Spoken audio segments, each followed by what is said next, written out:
आपके मन में वो विचार आना चाहिए कि इन्होंने इस देश और संस्कृति के लिए किस तरह से अपना बलिदान दिया। और मैं कहना चाहता हूं कि आज उसी बलिदान की वजह से आज हमारी संस्कृति दुनिया में पहले नंबर है और हम उस संस्कृति की बात करते हैं जो विश्व में अगुवाई बन करके चलती है। ये ऐसे नहीं, हमारे उन वीर योद्धाओं का बहुत बड़ा योगदान इसमें रहा है। मैं उनको नमन करता हूं। आज ही शहीद ऊधम सिंह जी की जयंती है। जैसा कि मेरे से पहले माननीय सतीश जी ने बताया कि उन्होंने उस जलियांवाला हत्याकांड का बदला किस तरह से लिया और इन्होंने अपने प्राणों की आहुति दी। ऐसे सम्मानीय ऊधम सिंह जी की जयंती पर मैं उनको भी नमन करता हूं। मैं माननीय प्रधानमंत्री जी यशस्वी नरेंद्र मोदी जी को धन्यवाद देता हूं कि 26 दिसंबर को उन्होंने वीरबाल दिवस के रूप में पूरे देश के अंदर मनाने का ये काम किया। आज हम सभी जगह इस दिवस को मनाते हैं। मैं आप सभी का अभिनंदन करना चाहता हूं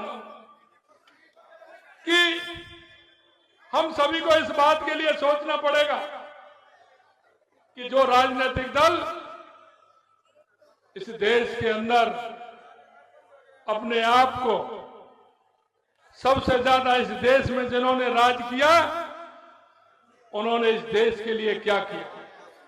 मैं आपसे कहना चाहता हूं कि वो राजनीतिक दल जिन्होंने सिर्फ तुष्टीकरण के आधार पर, जाति के आधार पर और गरीबी का नाम लेकर के इस देश पर राज किया, हम उनसे पूछना चाहते हैं, इस देश के अंदर आपने जिस तरह से गरीबी के नाम पर वोट लिए, मैं धन्यवाद देना चाहता हूं यशस्वी हमारे प्रधानमंत्री नरेंद्र मोदी जी को।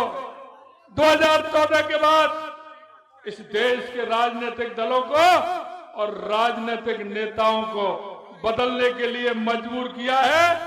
और उन्होंने जिस तरह से राजनीतिक पार्टियां सिर्फ चुनाव के अंदर घोषणा करती थी, चुनाव के अंदर वादा करती थी, यशस्वी प्रधानमंत्री जी ने बता दिया और जनता में मित्रों ये विश्वास पूरे देश के अंदर है कि जो नरेंद्र मोदी जी जो कहते हैं वो करते हैं और करते हैं वो ही कहते हैं। उन्होंने राजनीतिक दलों को सिखाना प्रारंभ किया है, कैसे भी सही मित्रों, वो राजनीतिक दल के नेता भले ही कुर्ते के ऊपर जनेऊ पहनते हैं, लेकिन उनको बदलने के लिए अगर मजबूर किया है तो देश के प्रधानमंत्री नरेंद्र मोदी जी ने किया है। राजनेताओं के प्रति जो धारणा थी,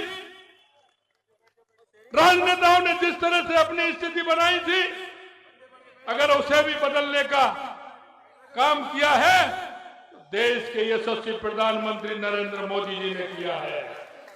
आए दिन आप 2014 से पहले सुनते थे कि किस तरह के घोटाले देश में होते थे, किस तरह की स्थिति देश के अंदर होती थी। कोई किसी बस स्टैंड पर बम फोड़ करके चला जाता था, कोई किसी रेलवे स्टेशन पर फोड़ता था, तो कोई किसी गुरुद्वारे के सामने फोड़ करके चला जाता था, तो कोई मंदिर के सामने फोड़ करके चला जाता था। यह नरेंद्र मोदी जी का युग है। 2014 के बाद उन्होंने दिखा दिया कि यह 56 इंच छाती का व्यक्ति है, यहाँ कोई कुछ होने वाला नहीं है। और उन्होंने देख लिया 2014 के बाद किसी भी तरह की कोई घटना नहीं हुई। अगर कोई घटना हुई भी है तो माननीय यशस्वी प्रधानमंत्री जी ने उन हमारे सेना नायक को खुली छूट दी है। आपको जवाब देना है और आपको जवाब वो देना है जो दुष्कर्म के मन में ये बात काम करे कि आगे कोई हमें ऐसा काम नहीं करे। यही नहीं मित्रों, एक गरीब कल्याण की योजनाओं के माध्यम से देश के यशस्वी प्रधानमंत्री जी ने जन जन में परसेप्शन बदला है और जनता इस बात का विश्वास करती है कि गरीब कल्याण की योजना है। क्योंकि कांग्रेस के लोग तो कहते थे दिल्ली से हम 100 रुपया भेजते हैं 15 पैसे पहुंचता है। माननीय यशस्वी प्रधानमंत्री नरेंद्र मोदी जी ने यह करके दिखा दिया कि हम 100 रुपए देंगे तो 100 के 100 रुपए उस व्यक्ति के पास पहुंचेंगे। मैं आपसे निवेदन एक और करना चाहता हूं मित्रों कि हमारे देश के यशस्वी प्रधानमंत्री जी जिस तरह से जन जन की भावना को रखते हुए उन्होंने देश के एक एक नागरिक को, आपने मन की बात के अंदर सुना होगा, वो कहते हैं कि एक कोई गांव में बैठा व्यक्ति, सड़क पर चलता हुआ व्यक्ति अगर कोई अच्छे विचार देता है, अच्छी बात कहता है, तो देश के प्रधानमंत्री नरेंद्र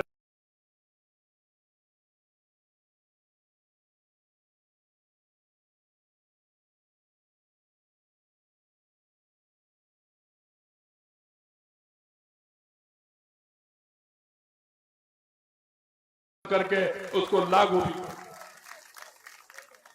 मैं आपसे इतना कहना चाहता हूं, इस क्षेत्र में मुझे पता है नशा का बहुत बड़ा प्रमुख समस्या है। मैं आपको बताना चाहता हूं यहाँ के लिए नशा मुक्ति के लिए अलग से योजना बनाई जाएगी। मुख्यमंत्री होने के नाते आपको मैं विश्वास दूं।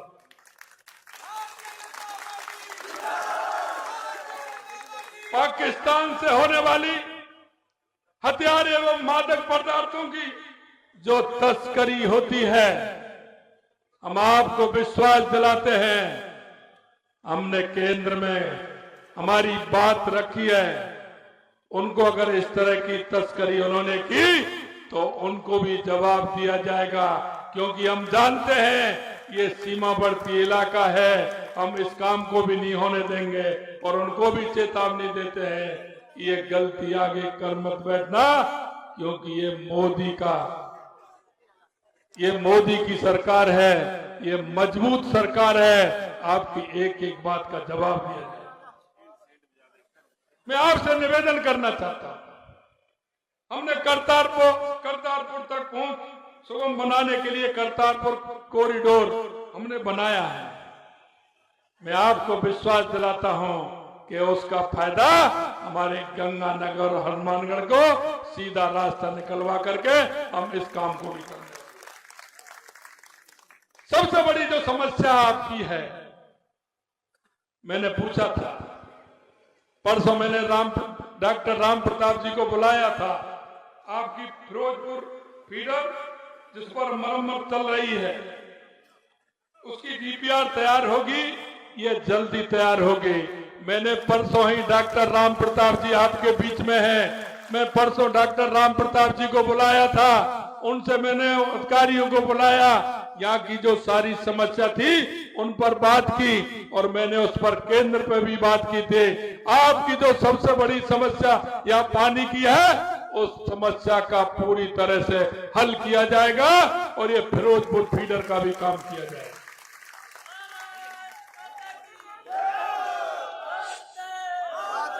सिंचाई के लिए जो आपकी गंगा नहर पानी की समुचित व्यवस्था सुचारू रूप से व्यवस्था हो, उसकी भी व्यवस्था ठीक प्रकार से की जाएगी। या कच्चे खालों और नहरों का निर्माण करवाया जाएगा। नहरी क्षेत्र में सुदृढ़ीकरण के लिए एक मजबूत योजना बनाई जाएगी, क्योंकि हमें पता है, हम जानते हैं, हमारे 2 जिले प्रदेश के अंदर हनुमानगढ़ और गंगानगर ये ऐसे जिले हैं जो कृषि क्षेत्र में राजस्थान में सबसे आगे हैं। इन जिलों का अलग से ध्यान रखते हुए इनकी सिंचाई व्यवस्था पर पूर्ण ध्यान दिया जाएगा।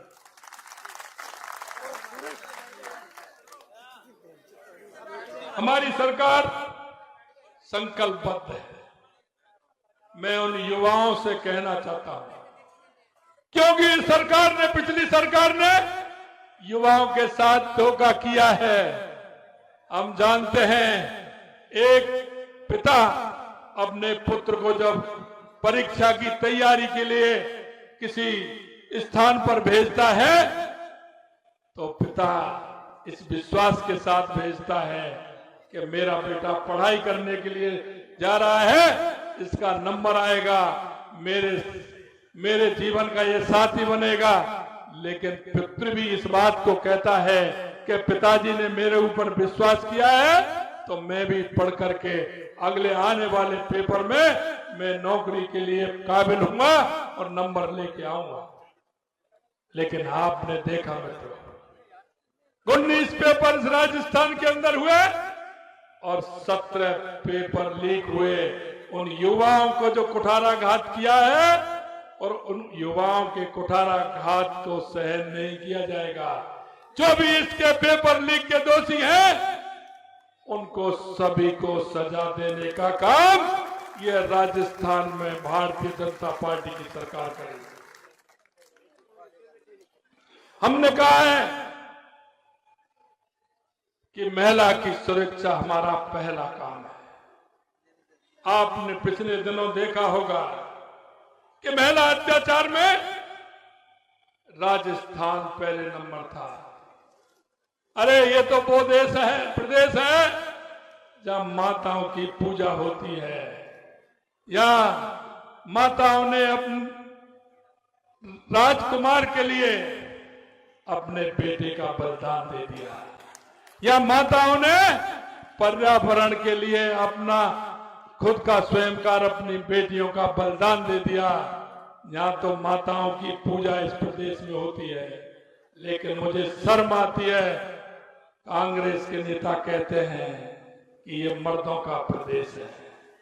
शर्म आती है कि जब राजस्थान का महिला अत्याचार में पहले नंबर आता है, हमने वायदा किया है महिला सुरक्षा हमारा पहला काम है और हम महिलाओं पर किसी भी तरह का अत्याचार नहीं हो। हमने कहा है, आपने पिछले दिनों देखा होगा कांग्रेस का जो भी विधायक था अपने क्षेत्र का मुख्यमंत्री था, वो भ्रष्टाचार का मुख्यमंत्री था। उसके यहां कोई भी आता था बिना भ्रष्टाचार के काम नहीं होता था। हमने कहा है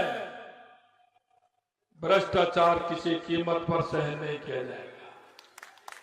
यही नहीं, अगर भ्रष्टाचार के अंदर उस भ्रष्टाचारी को बचाने का या उसका सहयोग करने की किसी ने हिम्मत दिखाई तो उसको भी नहीं छोड़ा जाएगा, उसको भी किसी कीमत पर नहीं छोड़ा जाएगा।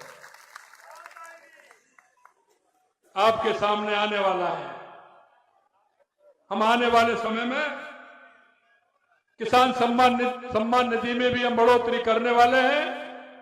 यही नहीं मित्रों, मैं आपको विश्वास दिलाना चाहता हूं, जो हमारा घोषणा पत्र हमने लागू किया था, हमने जन जन में हमारी एक एक रथ गया था, गांव गांव ढाणी ढाणी में हमारे कार्यकर्ता गए थे और उन कार्यकर्ताओं ने जो वायदा किया है, और वो कार्यकर्ता या हमारा बूथ स्तर का कार्यकर्ता है या मंडल स्तर का कार्यकर्ता है या जिला स्तर का कार्यकर्ता है या प्रदेश स्तर का कार्यकर्ता है, क्योंकि जनता में ये भागीदारी उस कार्यकर्ता की है। हमारा वो कार्यकर्ता जन जन में जाता है, जन जन में विश्वास दिलाता है। मैं आपसे निवेदन करना चाहता हूं, हमारा बूथ का कार्यकर्ता ने अगर आज से कोई वायदा किया है, मंडल के कार्यकर्ताओं ने आपके बीच में जाकर के अगर वायदा किया है, हम आपको विश्वास दिलाते हैं उस कार्यकर्ता का वायदा किसी हर कीमत पर पूरा होगा, हर कीमत पर। यह भारतीय जनता पार्टी है, यह जन जन की पार्टी है। जनता हम पर विश्वास करती है, हमारे कार्यकर्ता पर विश्वास करती है। हम आपको विश्वास दिलाते हैं कि हमारा कार्यकर्ता जिस मन भाव से काम करता है, जनता के बीच में जाता है, हम जनता के बीच में जाकर के जितने भी हमारे वायदे हैं उनको पूरा करेंगे। और आपको भी मैं विश्वास दिलाना चाहता हूं, समय बदला, समय बदला है, हमने देख लिया हमारे यशस्वी प्रधानमंत्री नरेंद्र मोदी जी, जो जनता के अंदर जो बात होती है, जनता के मन की जो बात होती है, जनता जो चाहती है वो ही करते हैं। और हमको भी यही है कि जो जनता चाहती है वो ही हम करने वाले हैं। मैं आपसे इतना ही निवेदन करना चाहता हूं, आपके बीच में आपके जाने पहचाने ऐसे प्रत्याशी लगातार आपकी सेवा करते आ रहे हैं। मैं आपको इतना विश्वास दिलाता हूं कि हमारे टीटी साहब हमेशा आपके क्षेत्र की चिंता करते हैं। ये ऐसे व्यक्तित्व के धनी हैं, आप इनको जिता करके भेजेंगे, मुझे पूर्ण विश्वास है कि आप उनको बहुत अच्छे मार्जिन के जिता करके भेजने वाले हैं। मैं आपको यही विश्वास दिलाता हूं कि ये आपके बीच में रहेंगे और ये समस्या का समाधान भी करेंगे और समस्याओं को सुनेंगे, आपकी बात वहां तक पहुंचाएंगे नहीं, ये आपके विश्वास पर आपके जो काम है उन सारे कामों को करवाने के लिए प्रमुखता से रहेंगे। आपको यह भी विश्वास दिलाता हूं कि आप इन्हें जिताकर भेजिए।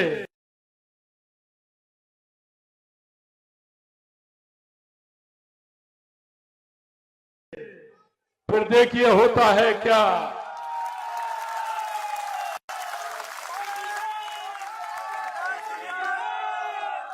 आपकी समस्या के समाधान के लिए हमारे टीटी साहब प्रमुख रूप से आपकी सभी की सेवा करने का काम करेंगे। इतना मैं आपको विश्वास दिलाता हूं।